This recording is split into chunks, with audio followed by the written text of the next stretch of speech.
Uh,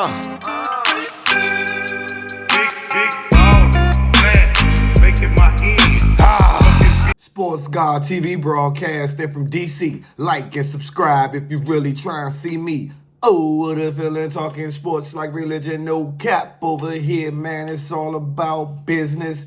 Share the content, jump in the comments. Let's get it cracking.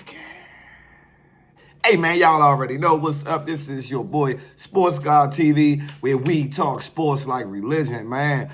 Hey, if you new, you know what to do. Click that like button and hit that subscribe button, man, for you can get the latest content from the Sports God.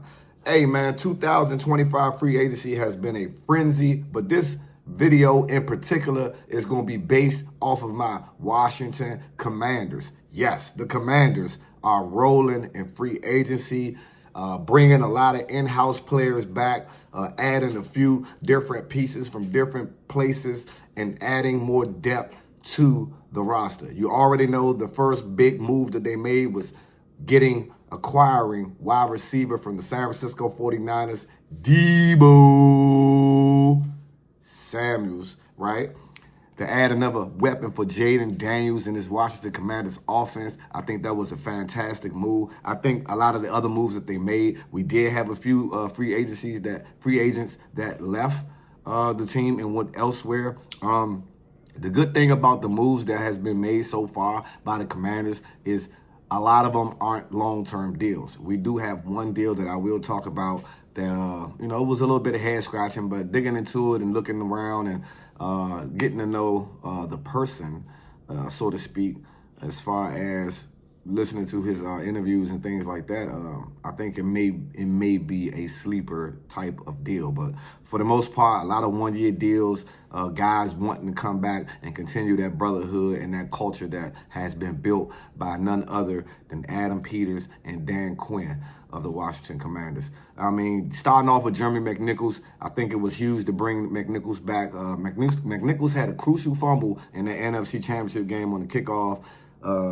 return that kind of set up the Eagles for another touchdown. You got to think, man, going into the fourth quarter, it was a one-score game, and then the continuing, we're driving, and then the fumble by Eckler kind of like just doomed us. But the continued turnovers, what pretty much made the difference in that particular game.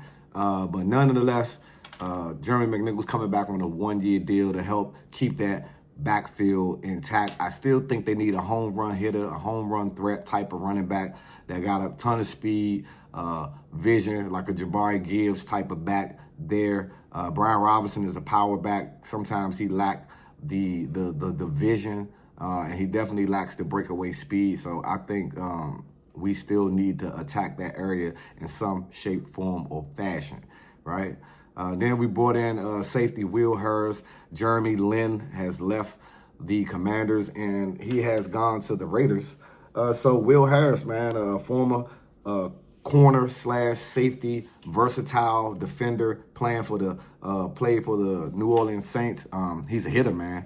He's a gritty, grimy guy, sitting like a trendsetter towards the culture that Dan Quinn wants to bring and Joe Wick Jr. loves, which is a hard-nosed, and in the terms they call it, a dog-ass competitor. Will Hurst definitely looks like that. He can fit the mold, and he also has a one-year deal, so if he can hit on this one-year deal, that'll be great for the Commanders. Here's the man, Javon Kinlaw, D-tackle from San Francisco, and he played with the New York Jets. He joined the Commanders on a 3-year, $45 million deal with $30 million guaranteed. Now, that is the biggest deal that the Commanders made. A lot of people was head scratching about that deal. They feel like that he hasn't done enough to really get that money, but it seems like that is the market for defensive tackles. Now, Kinlaw, I didn't know this about him. He's from D.C. He's from Northeast D.C., which I'm from Northeast D.C., but he's from a place far from Rhode Island. Some of my family members live up that way, so that's crazy. I got to reach out to them to see if they even know who he is. But he seemed, from listening to him talk, man, he got a hell of a story being a homeless kid, having no food, no water, no lights, and things like that. Him and his family went through some real struggles. So to finally see him get a bag, that's awesome. That goes for a great story for great commitment and wanting to stay focused on your goals. But now you got the bag. We looking forward to see how well you can produce and see if that money was well spent here in Washington, your hometown. Then we brought back the ageless wonder, Bobby Wagner. Of course, you need Bobby Wagner's leadership. He wanted to run it back with the Commanders. He wanted to run it back with Jaden Daniels, because listen, man, we were one game in 1 year, a turnaround, one game away from the ultimate goal, which is the Super Bowl. And so I feel Bobby Wagner feel like there is unfinished business. That's what he said, that is unfinished business, and he wanted to run it back another year with the Washington Commanders. Shout out to Bobby Wagner. Also, Zach Ertz wanted to come back and run it back with Jaden Daniels, as he explained. He definitely was a security blanket for Jaden Daniels, and he came up big, especially in the postseason. He led the team in receptions and yards, I believe, in the playoffs. He had a big playoff run.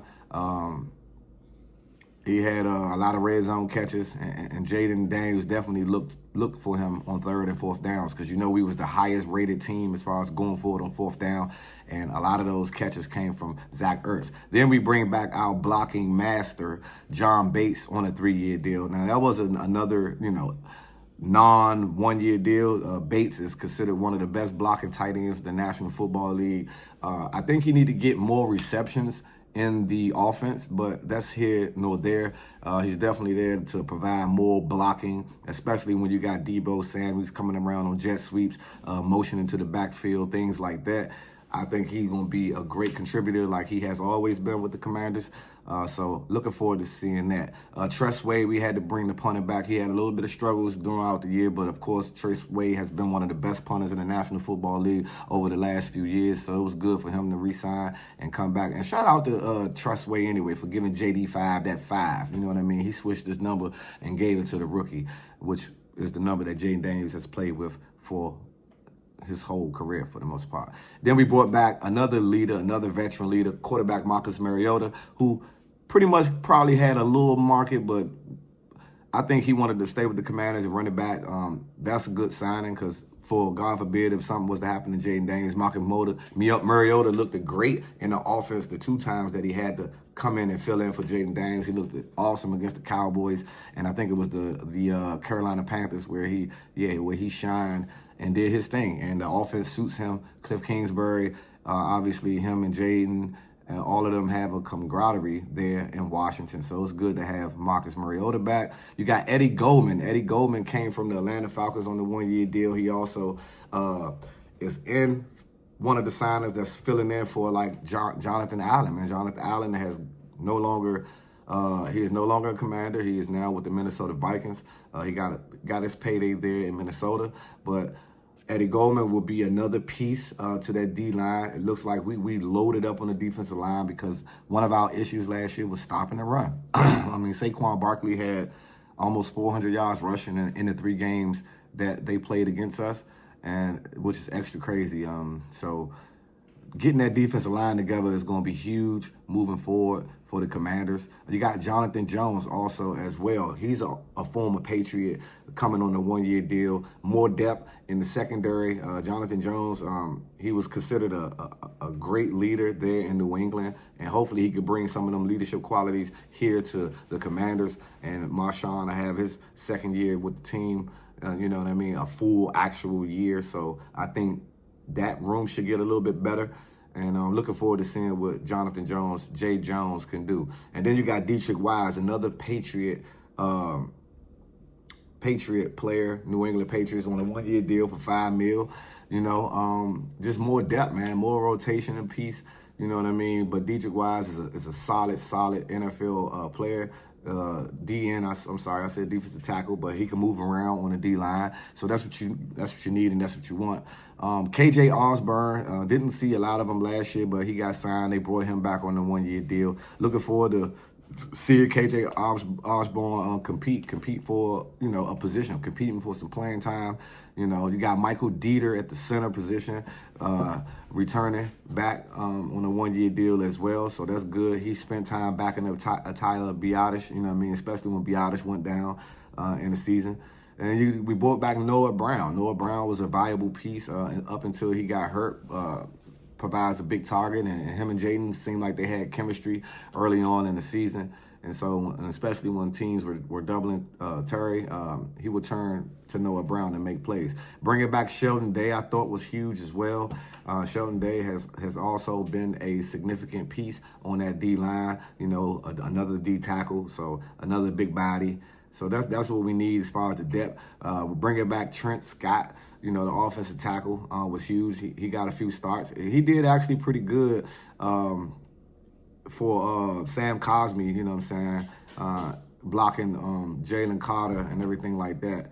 He did a pretty good job. And then, you know, Cornelius Lucas, he rolled out in free agency as well. So it was great to bring Trent Scott back on the one-year deal. Noah Igbenogany, yes, he came back on the one-year deal.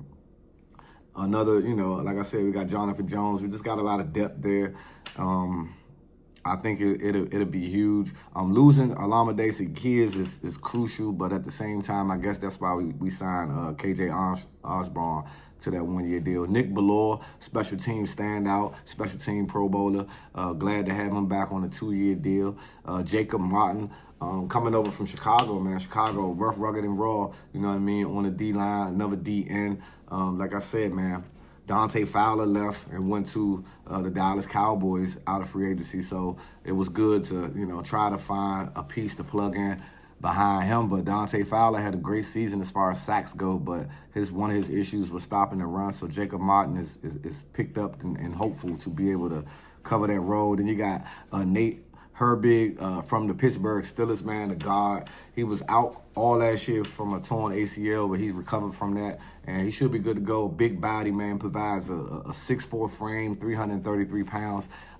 Definitely our biggest lineman by far. Last but not least, I cannot forget about the Washington Commanders also securing the O-line and left tackle.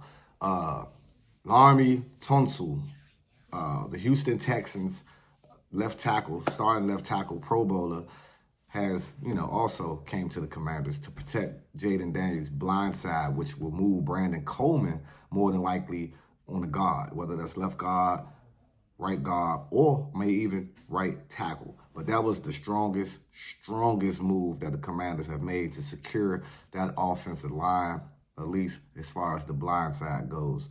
So, again, man, huge move. That's pretty good, man. But that's all I got for you guys right now, man. How do you think that Adam Peters have worked this free agency? I know you didn't see the big splashes like everyone anticipated, considering all the money that we have, but I think Adam Peters is thinking another year down the road. I think next free agency, you will see a lot of bigger splashes. It still talks of the Commanders trying to lock up Trey Hendrickson from the Cincinnati Bengals. The Bengals are planning to pay Jamar Chase and T. Higgins them big contracts, and they cannot pay all three. So, hey, man, it could be some breaking news coming soon. But overall, what do you think the Commanders look like as far as this off-season / free agency? It's your boy, Sports Guy TV, where we talk sports like religion. And I'm out. Till the next time.